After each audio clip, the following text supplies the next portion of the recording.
right, welcome back, friends. Welcome to Ridgeview's podcast, where we try to cover everything hope, healing, and recovery related.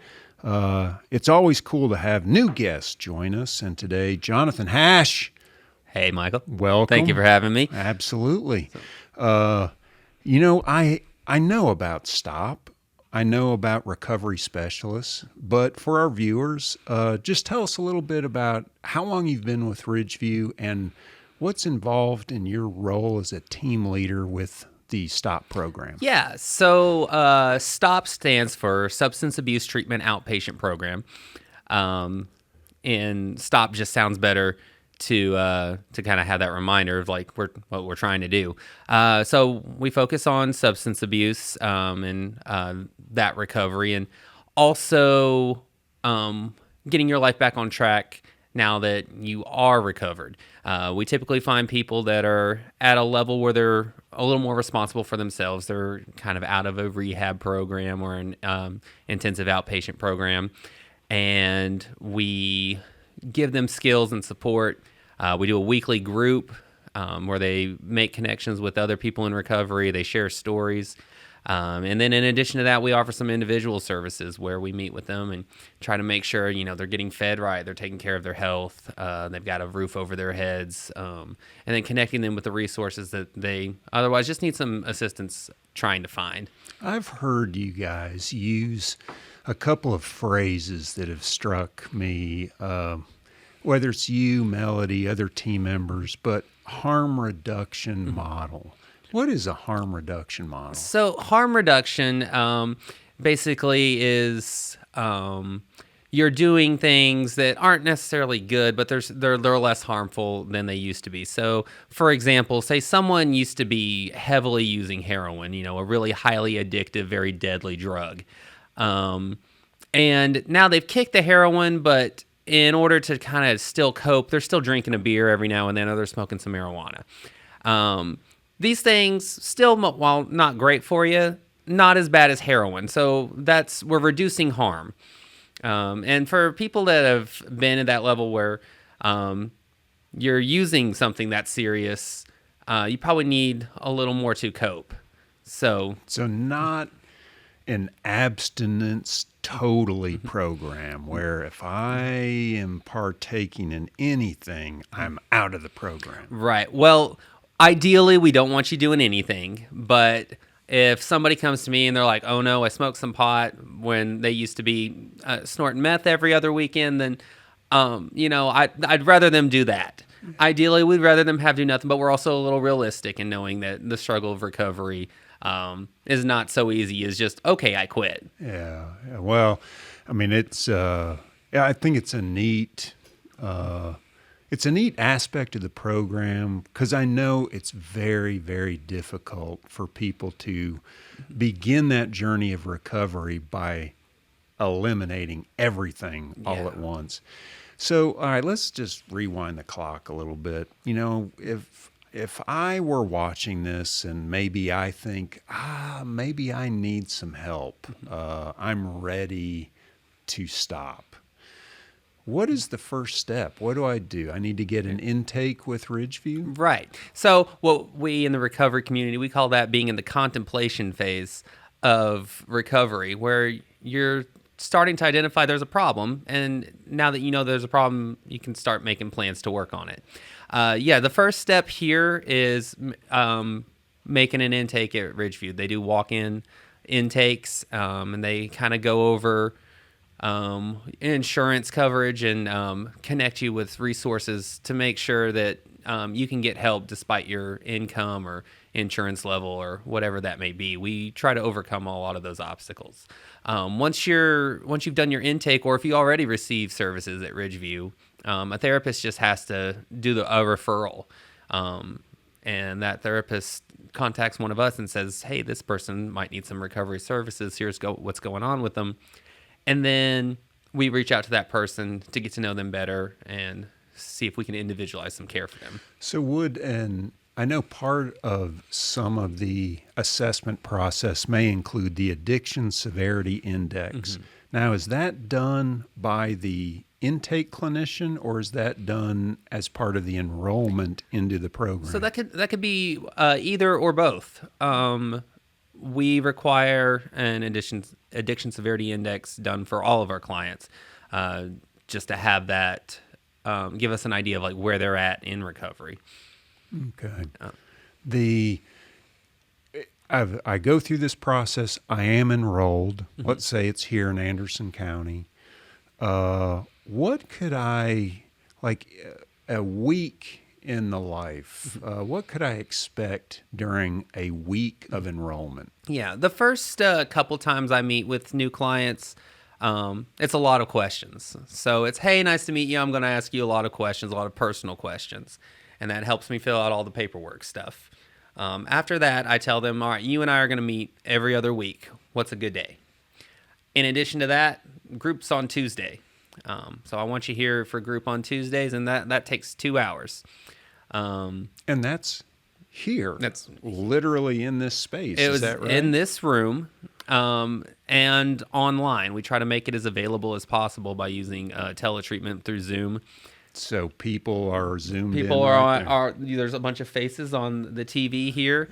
If they don't have the capability of doing that, a lot of them have government phones that don't have a lot of minutes or Wi-Fi availability. We try to make it available to let them come here in person.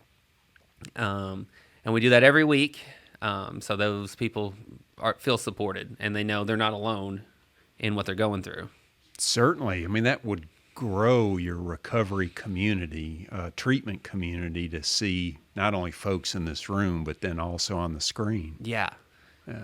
So, all right, I'm meeting with you every other week on a day that works for me. Mm-hmm. Every Tuesday, I'm here. And you talked about some other wraparound types of services that may be involved. Mm-hmm. So I'm going to check on you.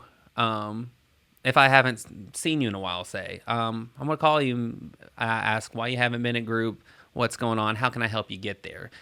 We have people with just transportation issues. We have people that may be feeling guilty about some things they've done and are avoiding, thinking they're going to get kicked out anyway. And I try to offer that reassurance that, like, no, we are here to help. Like, no matter what, we're here to help, and I'm on your side no matter what. As if I take you on as my client, like, I am on your side. But I also want to make sure that, like, you're going to the doctor. If you have any, like, court things coming up, like, I want to advocate for you. So I'll meet you part of the way, most of the way. But I always say, like, you've got to, I'll match your effort. I'm not going to outwork you at your own recovery. Yeah, good philosophy.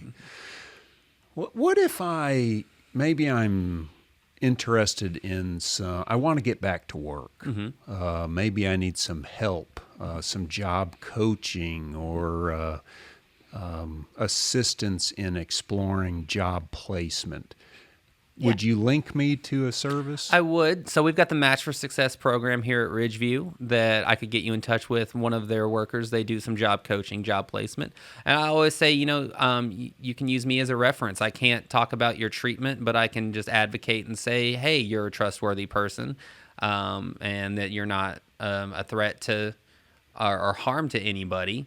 I just mentioned that I am your case manager, and I can't really say much more what for.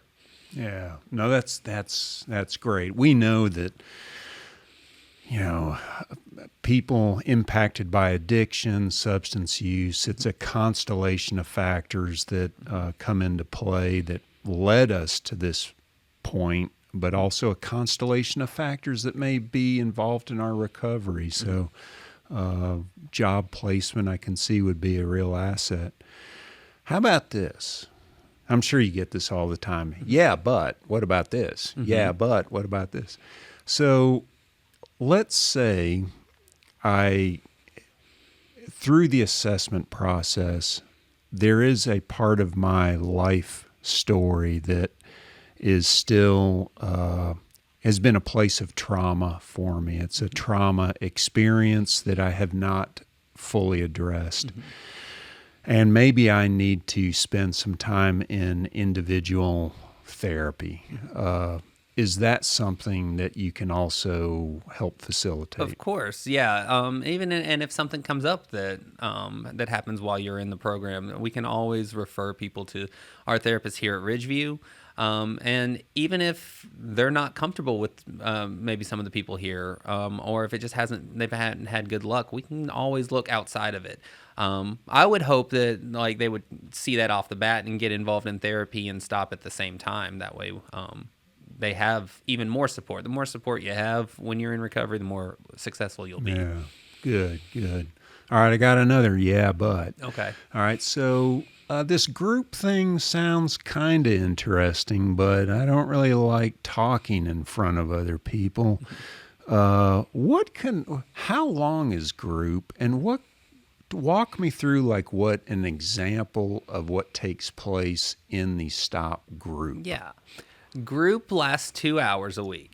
For the first hour, our therapist checks in and normally has a jumping off point. Maybe they prepared some educational material on substance abuse or recovery. But we typically want to just see where people are at for the week. We talk about any struggles we've had, any successes too. I want to hear the good, and I want to hear the bad. I think it's good for people at their lows to hear that the good stuff is in there in recovery. So that's the first hour. Then we take a little bit of a break, and then that second hour, our recovery specialists come up with some sort of activity or discussion point. We use a lot of the Hazelden materials to talk about. I like to talk a lot about like what your brain is doing during recovery. So they can maybe better understand what addiction is doing to them. Sometimes we'll just have a little bit of fun and play some games and just call it a self-care day. We watch some motivational videos, some educational TED Talks sometimes, just kind of whatever we can come up with that we feel is going to be beneficial for the week. Yeah, very good. Okay, that helps. All right, here's the real tough question, Jonathan. I don't have insurance. Mm-hmm. I can't. I'm not sure I can afford this. What do I do? Well, I have wonderful news. STOP is completely free to you. We are a grant-funded program, meaning the state pays us to take care of these people. If you have insurance, great. We do love to get that money, but that's not our main goal. We just want to help you any way we can. So at no point would you ever receive any kind of bill from us for STOP. Wow. Well, I mean, seems like there's a lot of win-win-win equations related to STOP. That's been very helpful. I think a lot of folks will find it beneficial just to maybe even before they take that first step in that change process, to learn a little bit more about what STOP is and is not. So this conversation has been helpful. So the work is clearly, it's difficult work. It's hard work, joining people along their recovery, treatment, progress. It's an underappreciated field. So, Jonathan, what do you do to take care of Jonathan? So this will come as a massive shock. I'm actually a huge nerd. I love board games and comic books and video games and all kinds of things like that. I used to be pretty athletic. I actually ran the Knoxville Marathon 4 years ago. So I'm pretty adventurous. I like to just go explore new places. I haven't been able to do it in a really long time, but I also like to travel. Yeah, great. So board games, tell me, give me a couple of your favorites. So I'm a massive Dungeons and Dragons fan. I've never met a therapist who hasn't liked that either, because there's a lot of escapism and get to explore just aspects of things. We have a card game called Bang, which is like a Wild West shootout. But nobody knows each other's identity, so it's like there might be undercover deputies on your side, or they might be bandits that trying to get the sheriff, and the only person we know who it is the sheriff. I like a lot of really obscure ones. There's I've had one in my car for a really long time that no one will play with me because it's I guess because it's scary, but it's a Betrayal at House on the Hill, I think it's called. And it's like this Scooby-Doo gang is exploring a haunted house, and halfway through some scary thing happens, and then all the players have to figure out what they're supposed to do to stop the scary thing. Yeah. That's cool. I mean, especially, and here we are, quasi post-pandemic, although that may be changing. Round one, at least. Right. We both shake our head. But our family, too, got reacquainted with board games because some of the traditional nights out or movie night out, those things just weren't taking place. And I discovered, I'm going to butcher the name of this game, but it was a train.